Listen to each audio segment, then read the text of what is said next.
Bed of dells जर मोठं आमच्याकडे आहे ज्याच्यामध्ये आम्ही माणसाला झोपवतो पण ज्या नेल्स वरती झोपवतो आणि नुसतं झोपवत नाही तर त्याच्यावरती दगड ठेवून किंवा वीट ठेवून मोठ्या हातोडीनं मारतो पण.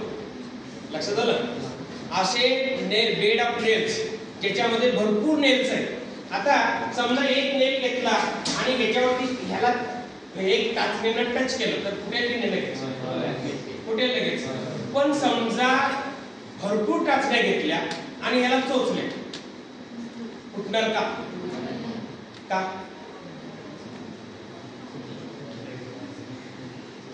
का?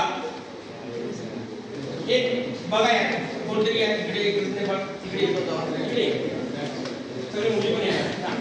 हे काय त्याला हात लावून बघ चोचतात का नाही जोरात बघा. हात झाला पाहिजे. हे चोचतात का?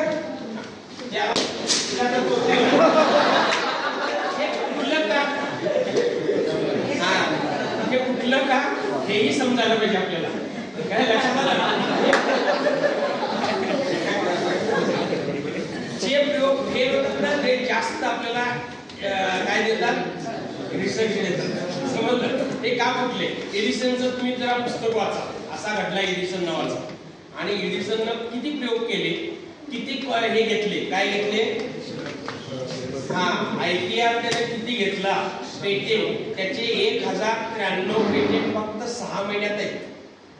काय म्हणतो मी 1093 पेटेंट फक्त 6 महिन्यामध्ये एवढे पेटेंट करत त्या माणसाने घेतलेले आहे. आणि एक गरीब शेतकऱ्याचा मुलगा होता. तर कसं आपण थिंकिंग करतो याच्यावरती अवलंबून आहे. ठीक आहे बघा याच्यावरती आता तू काय कर बघा फेक एक फोडण्याचा प्रयत्न कर.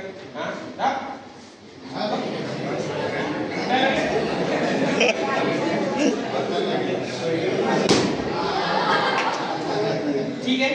आता तुझं वजन किती 42 किलो. हिला का या नेलवर उभा करूया चला ये जाईल का घुसेल का त्याच्यात काय होईल काय होईल. ती गोळ्यावर उभारली काहीच व्हायला नाही. तुम्ही कोण उभारणार असेल तरी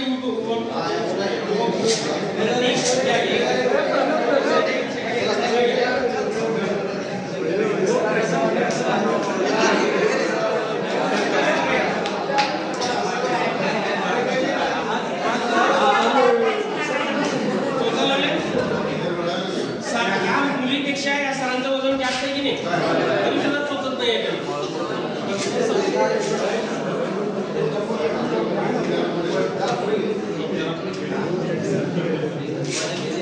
चोचायला नाही अजून कोण अनुभव घेणार असेल घ्या.